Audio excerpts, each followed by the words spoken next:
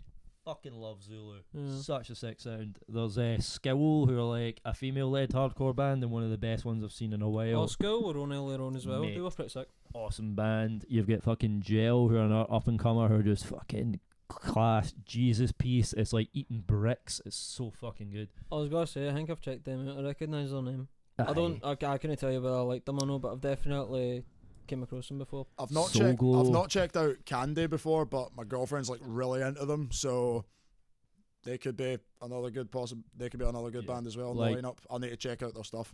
And to us, I've seen Denzel Curry. His live gigs are just as good as any metal band or hardcore band as far as like energy, as far as the place. Like, mate, I fucking sweated through my clays, man. I was, slipping on mine, sweat leaving that venue. It was absolutely fantastic. And this isn't even pretty much all the lineups we spoke about. This isn't even the final.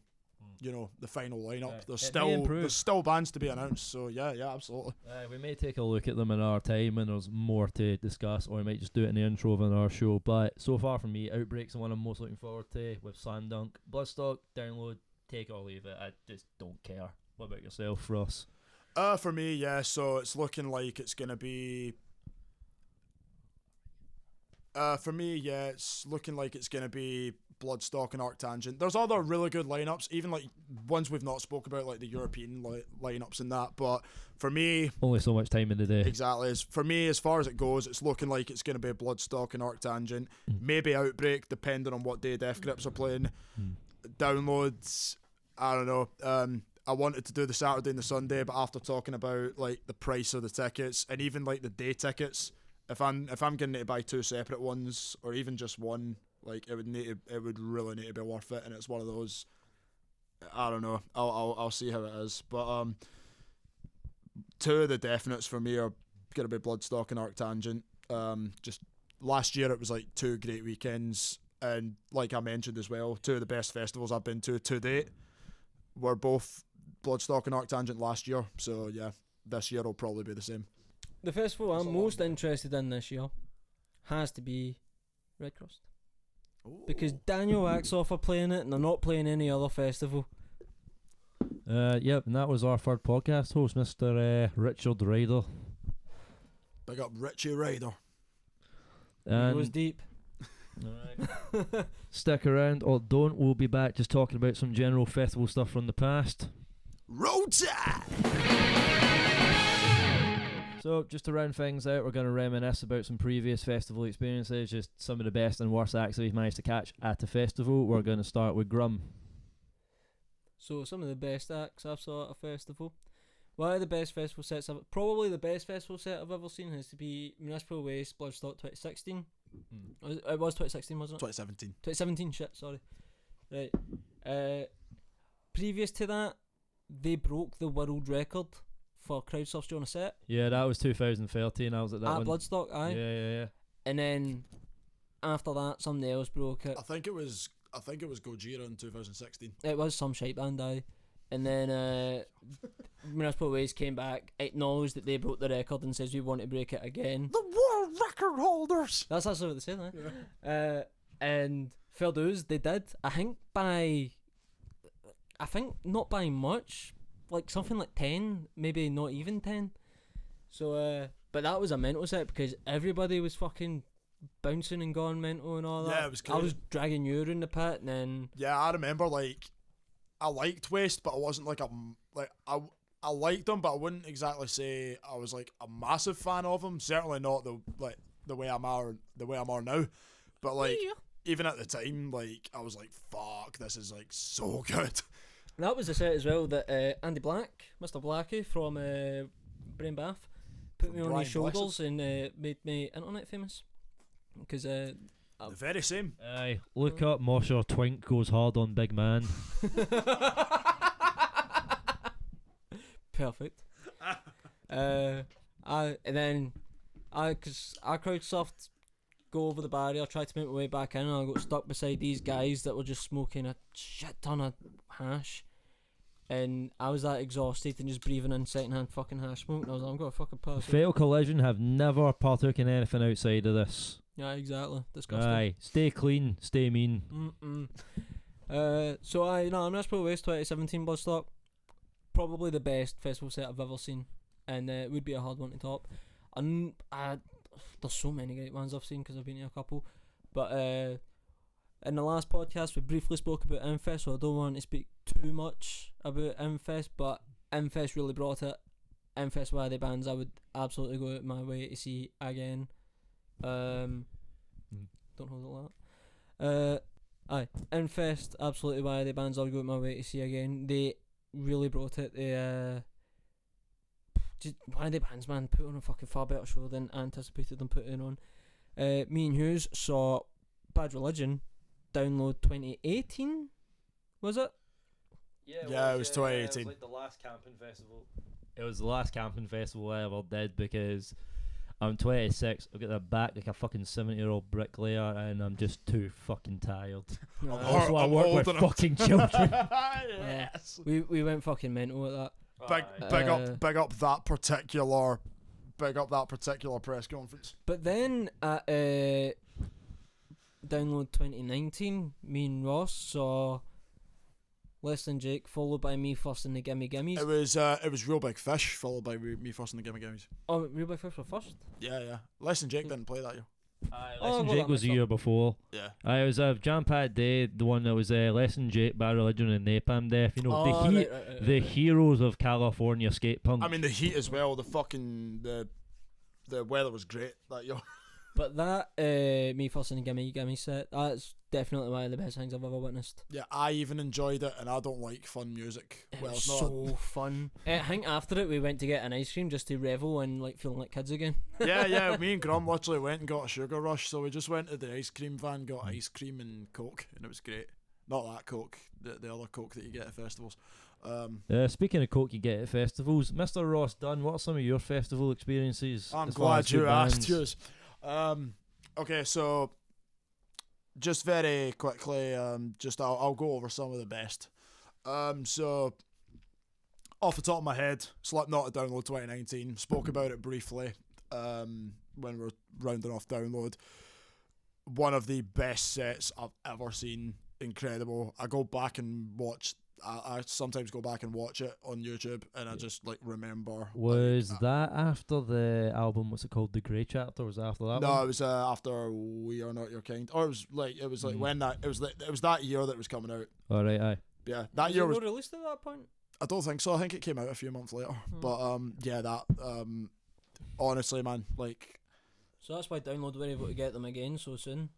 They released an probably, album right after the last time they played. Well, they released an album like last year as well, I'm sure. They released another album? Yeah, the end. Jesus Christ, they don't know when to stop. Yeah, the end for now. Yeah, amazing. Could go on about it forever. It's one of those I could go. It's one of those I could go on about it forever, but I could never find the words. It was just that good. This one might be recency bias, but last year at Arctangent, seeing Tesseract headline, it was my 7th time. Like I says when I was speaking about Arctangent, it was my 7th time seeing Tesseract, and it was easily the best time I've ever seen them. Fucking phenomenal. Just on all aspects, incredible set. Other highlights, Municipal Waste at Download 2019 when they headlined the 4th stage. That was really good. That was a lot actually of fun. does sound fucking sick. That's like the small one, yeah. Yeah, that's the smallest Download stage. That was a lot of fun. I'm trying to think of like other Oh wait, I was there highlights. as well, wasn't I? Yeah. I mean, yeah. I imagine you were. Yeah. No, wait. In fact, actually, was there not somebody playing? Was there not somebody clashing with Municipal Waste that you? That was the year Smashing Pumpkins were playing the main stage. They were clashing with Municipal Waste. And they were clashing, and I didn't want to miss Smashing Pumpkins, and I'd seen Waste so many times, even though I prefer Waste to Smashing Pumpkins a million times over, but I really like Smashing Pumpkins, so I was like, I want to see them. Yeah, I watched a bit of them as well. But yeah. I ended up slowly just making my way further back till I Actually, got to that 10. you and I watched caught you the watched last Waste from couple of the songs. yeah. I think you watched Waste from the back. Yeah, man, Smashing Pumpkins were good as well. Billy Corgan looked like Lord Shaman from the Mighty Bush. It was hilarious. I can't really think of any other highlights off the top of my head, but We'll come back to you at the lightning round at the end. Let's see. oh yeah, absolutely. Alright. There's been there's just been blinders over the years, just great. But those are two that stick in my mind, in current right now. Let me pour some podcast juice and I'll start doing my two. News reviews, booze. Actually, Hughes is pouring a drink, by the way. You can't hear him because his microphone is on the floor. so to round things out, we're going to finish with me and festival acts I enjoyed. Now, my favourite band of all time is Suicidal Tendencies. Anybody who knows me knows this. They're just what a band. But I saw them in the small tent that Ross had mentioned earlier. At Download, the little I small believe tent. it's the Dogtooth stage, the fourth tent, like the 4th stage. Well, until they pay us, we're not going to learn the names. So, basically, yeah, we saw Suicidal Tendencies, that really small room. They opened with fucking You Can't Bring Me Down, which is, iconic tune. One of the greatest songs ever written as far as, like, thrashy kind of punk goes. Cannot top it. They played a lot of stuff off the first record. They played Possessed to Skate, and then, basically, I'm in the pit, I'm having a good time, and blah, blah, blah. This motherfucker, right, from my memory, this guy was about 9 foot tall. But that couldn't be the case, because he headbutted me. My face exploded. Another time and my nose had been broken at a fucking gig. So I'm there fucking like, there's a lot of blood in this pit. I'm like, fucking Christ, there's blood everywhere. What is going on? Then, the adrenaline's kind of stops because the song's starting. I'm like, rub my face. I'm like, oh, that's me bleeding. It's like, alright. Just carried on the show. They finished with whatever the fuck they finished with, and it was just one of the best sets I've had. I got my nose broken and didn't notice because I was having that much fun. Yeah. Then I went and got an ice cream after it, and then the medic guy's like, oh, your nose is broken. I'm like, tell me something I don't fucking know. Like, just like, what time's it, mate? Don't help us or anything, you know. For those who haven't seen Keon Hughes, his nose is sideways. And the second one I want to do, and this is something I'm so buzzed that I actually got to see it in the flesh. Body Count's first like comeback show after they dropped the Manslaughter album. Oh yeah. Now, when I say they played everything, they played everything. Is this the one we were at? No, it was the one at Sonosphere 2014, I want to say. Oh yeah, I never done Sonosphere. Mate, they played all sorts. They even did some deep cuts. If anyone who knows the film Judgment Night, the Ice-T done a track with Slayer where they covered The Exploited. They played that. That is how many deep cuts they done in this set. They played everything you want to hear. They played Cop Killer. They fucking played all the hits, and it was just one of the most exciting things I've ever seen. Because like Ice-T's Body Count is a different beast. You can be the best. Body Count are so fucking good. I remember when we saw Body Count, it was just fucking non-stop. It was violence, man. It was just violence. It's the kind. It's the kind of. Shaggy broke his leg. Yeah. Oh no, that was during Crater. Aye, Same day though. He broke his leg, so he didn't have to get broken during Body Count. He saw the look in my eyes. And Crater were on. The lust in his eye. And Crater were on after Body Count. That's how intense Body Count were. And just to do a little speed round, I got to see King Diamond in 2013. It was my first ever festival experience. Cathartic is the only word I can describe it. That was just absolutely fucking incredible. That same weekend, Lamb of God broke the barrier because the pit was going that crazy. That was also a lot of fun. Broke it twice, didn't it? Yeah, mate, it was fucking nightmare. I think it was just solid. Municipal Waste at that Bloodstock that year was great as well. A guy got wheelchaired over the crowd. At one point I was under that wheelchair praying that the guy behind me didn't have a sweaty horn or something, and that would be the end of dear old Hughes. See, it's just testament to how bad their lineups have got in recent years. Yeah, I just gushed about 3 killer band. I mean, Lamb of God and all that, but in 2013 they were hot shit. I don't think anyone can really take anything away from it. It was except just Drum. killer after killer. Yeah, mate. Like, who was our headliner that year? It was fucking Slayer. Yeah, Slayer.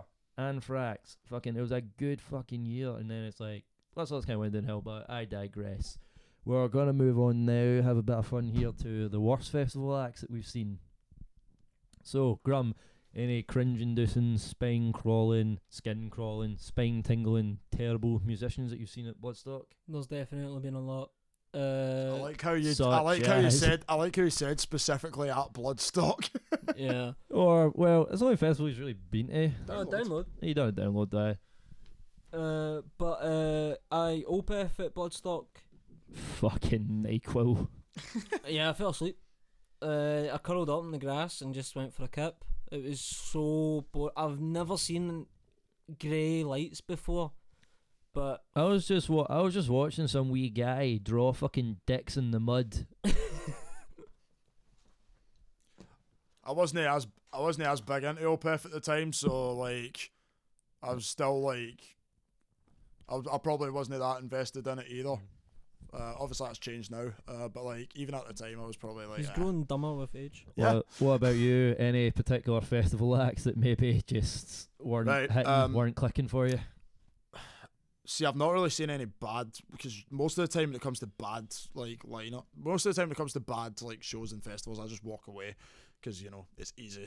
But there's one that's just fall asleep. That's a power move. There's one that sticks out. I know a lot of people don't like this band. I like some of the stuff they've done as well. This is no disrespect to anyone, but Cradle of Filth were fucking hilarious at Bloodstock 2019. The way you're hyping up, you fucking start telling the ABBA like with that build up. Jesus. I'm sorry, man. I'm sorry, but at Bloodstock 2019, watching Cradle, it just got funny towards the end. Like, even with like the people, like in a way, it was kind of a good time because like everyone was just having just a good time watching this set. Danny Filth, man, he is a sight to behold live, and those screams that are like on the record, they're pretty good because they're like few and far between, but he was doing it the whole set and it was just getting funny towards the end. Like it was pure like at the end, it was pure like, we are Cradle of and then he'd done it again, like right as like, you know when bands do like dun dun and that's the end of the set, and then it just goes it's like, oh my god, it's just and then the stage moves as well. I'll only do it for Hughes and Grum. I know no one's gonna see it, but like literally, like during it, he was literally just going like that. So currently, Ross is jumping up and down like that of a circus seal. He would throw his hand in there. And then at Bloodstock 2021, I was sitting in my campsite because we didn't watch Cradle that year, but we could hear them. And every time we heard the scream, we would just all collectively just laugh. Fuck. And then one of my friends was at the campsite. Literally just said like it's like they're just having an argument on stage, like Danny Filth and the female singer as well. So like, she was just like, it's like they're just having an argument on stage, and it's like, yeah, that's exactly what it is. Wow. But Remember Twisted Sister at Bloodstock? they were great, and I'm not even a big Twisted Sister fan, but they were fucking fantastic at Bloodstock. See, D. Snyder was whipping out some fucking snide stage moves. Ow! But he fucking brought it. Oh, 100%, man, Right. 100%. To Yeah, wrap that's this up, I actually have two pretty funny stories related to black metal as well. Thank you, Ross. As far as worst acts I've seen at a festival go. Now, if you like black metal, fair enough, right? That's up to you. So the first story I'm gonna go into, because this is more funny to me and not funny overall, is Dark Funeral. Now, these guys are the singer specifically, right? Google him if you're listening at home or on the bus or up the Savoy. I don't know what you're up to, but basically, this guy he's quite hefty. He's got a bit of weight to him. He's wearing armour, face paint. He's got the fucking studs and all that on, the big leather wristbands. It's 2 in the afternoon. The sun is shining down. It's a gorgeous day in Derby. And this guy's sitting trying to give me the fucking, "Hail Satan, he is your master." And I'm just like, alright, sound. And I'm watching it out of curiosity. This guy is melting before my eyes. This can't get fucking microwaved in that half an hour set. It's just the most ridiculous. You see his corpse print coming off to reveal a tan. Mate, I'm sitting watching Demolition Ass and Demolition Crack fucking go at it for half an hour, and it's just rubbish. It's mint, and I don't know if this is how they mean to sound. They're absolutely crap live. I don't know, man, because I watched Dark Funeral pretty much in the exact same setting that you did, only it was like later on in the day, and they were fucking amazing at Bloodstock. Are you sure you're not thinking of a different dark-based band? No, definitely Dark Funeral. Well, I'll be damned.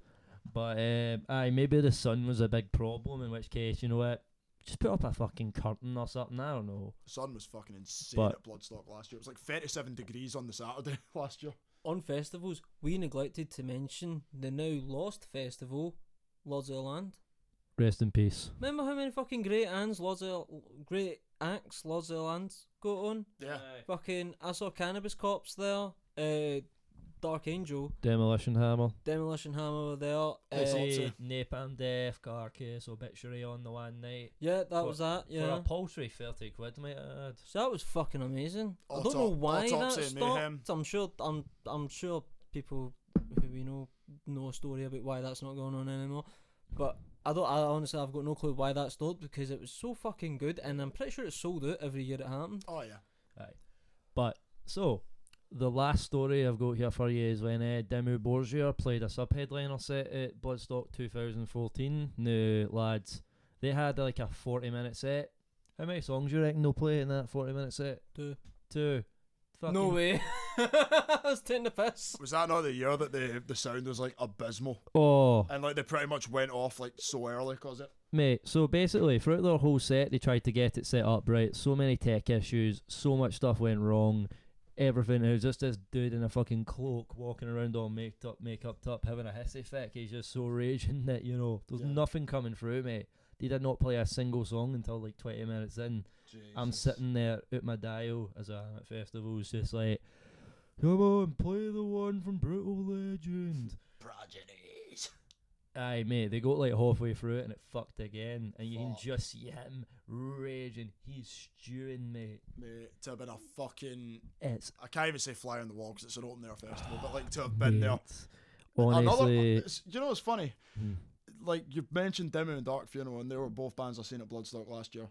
DIMMU I didn't watch a lot of. I thought they were alright. It was my first time seeing them, They're so the it was like... guy. Yeah, I thought they were decent, but it was like a bucket list thing, because it was like, I'd never seen them before, and I used to love them when I was like 14, 15, so... Yeah. No, they did play Progenies though, which was sick. It was an absolute disaster. Like, I felt bad for them near the end, which is somebody like me very rarely happens. Oh yeah, because it's like not their fault at all. Yeah, but nah, that was absolute fucking dog shit. Speaking of dog shit, we're going to call it for this episode of Podcast Die Young. We will be back soon with a Royal Rumble episode reviewing this year's 2023 pay-per-view, and we might watch an old one and review that on the same episode as well. Oh yeah. But if there's anything you want to see the Fatal Boys talk about, anyone you want us to talk to, or anything like that, please just leave a comment on YouTube, message us directly, or anything on our social media. You can catch us at Fatal Collision on Facebook, Fatal Collision, Fatal_Collision on Instagram, and you can catch us on Bandcamp, where you can get some merch. We're coming out with some merch soon, as well as you can download our previous records on fatalcollision.bandcamp.com. And if there's anything else, if you want to submit anything to us, you can email us at fatalcollisionband@gmail.com. You can find us on all the streaming services available. And that's us. We're out. Bye. Good evening. Fuck you, Lev.